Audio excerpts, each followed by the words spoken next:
So guys India को यार बहुत ही बड़ा बैड न्यूज़ मिला है ईरान की तरफ से।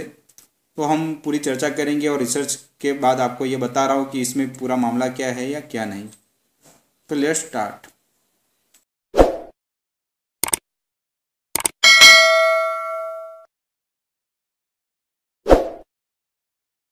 सो गाइज इंडिया को ईरान की तरफ से बहुत ही बड़ी बैड न्यूज़ मिली है। तो हम ये पूरी बैड न्यूज़ क्या है देखते हैं।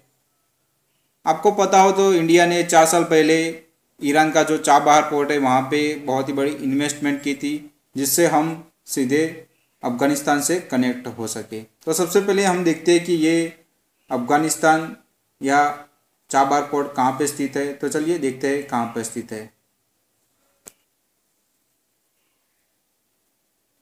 सो गाइस हम ये गूगल मैप में है अभी। तो आप ये हमारा देश देख सकते हैं, हमारा ग्रेट इंडियन, और उसके वेस्टर्न में जाओगे तो आपको मिलेगा Iran.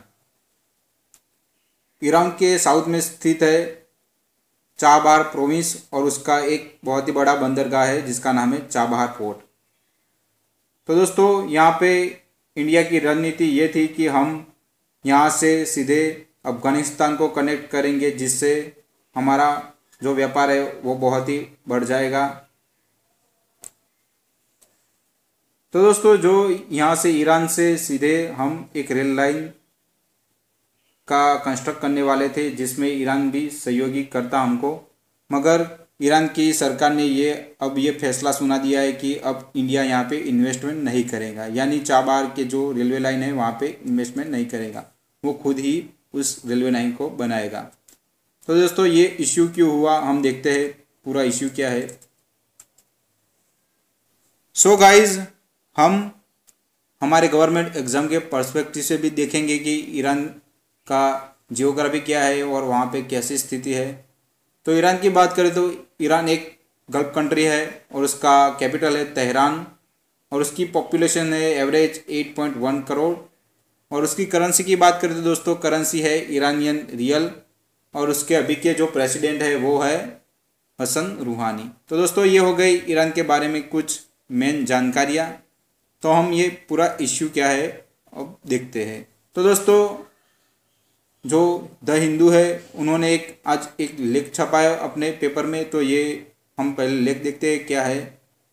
Last week Iranian transport and urban development minister Mohammad Eslami inaugurated the track laying process the 62 kilometer Chabahar Jeddah line, which will be extended to Jeddah across the border in Afghanistan, officially told The Hindu. The entire project would be completed by March 2022, and the Iranian railway will process without the Indian assistance using the approximately $400 billion from the Iranian National Development Fund. तो दोस्तों the Hindu की report के मुताबिक जो Iran की rail government है उन्होंने भारत की मदद के बिना खुद ही इस परियोजना पे काम करने का फैसला किया है, और वो अपने ईरानियन राष्ट्रीय विकास फंड से $40 करोड़ का फंड भी इस्तेमाल करेंगे। तो दोस्तों ईरान ने इस परियोजना को मार्च 2022 तक पूरा करेगा। हालांकि अधिकारियों ने द हिंदू से बातचीत में कहा है कि भारत इस परियोजना में बाद में भी शामिल हो सकता है। ईरान ने ये फैसला क्यों लिया है, तो इसके पीछे रीज़न है कि उन्होंने सरकार ने ये रीज़न दिया है कि जो इंडियन कंपनियां वहाँ पे काम करती है वो पूरे टाइम पे ये काम पूरे कर सकती नहीं, वो बहुत ही धीमी गति से काम कर रही है, इसलिए उन्होंने इस पूरे प्रोजेक्ट से इंडिया को बाहर निकाल दिया है। तो दोस्तों ये इंडिया के लिए बहुत ही बड़ी सेटबैक है, और ईरान ने ये फैसला ऐसे वक्त में लिया है जब इंडिया और चाइना की टेंशन हाई लेवल पर है, और इस प्रोजेक्ट से इंडिया को बाहर कर दिया है। और उसी के साथ ईरान ने चीन के साथ 25 सालों के लिए आर्थिक और सुरक्षा साझेदारी के बहुत बड़े समझौते पर भी साइन किया है। तो इस समझौते पर चीन अगले 25 सालों तक ईरान में $400 अरब का निवेश करेगा, और ईरान अपना तेल में बहुत ही बड़ा कंसेशन देने वाला है इसके साथ ही।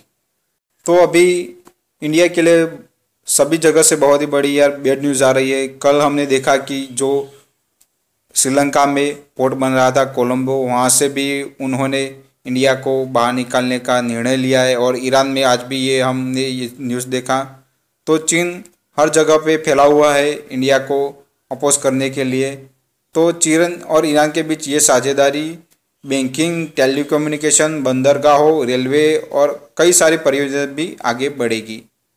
और उसमें सैन्य सहयोग का भी प्रस्ताव रखा है चीन ने। तो आप आने वाले समय में ये भी देखेंगे कि चीन और ईरान सैन्य समझौता भी कर सकते हैं, तो इंडिया को वहाँ पर बहुत ही बड़ा नुकसान होने वाला है। सो हम आगे देखते हैं कि इसमें क्या प्रोग्रेस होती है या नहीं कुछ। तो this is the end of video. Share it, like it and subscribe it if you like my video. जय हिंद, जय भारत।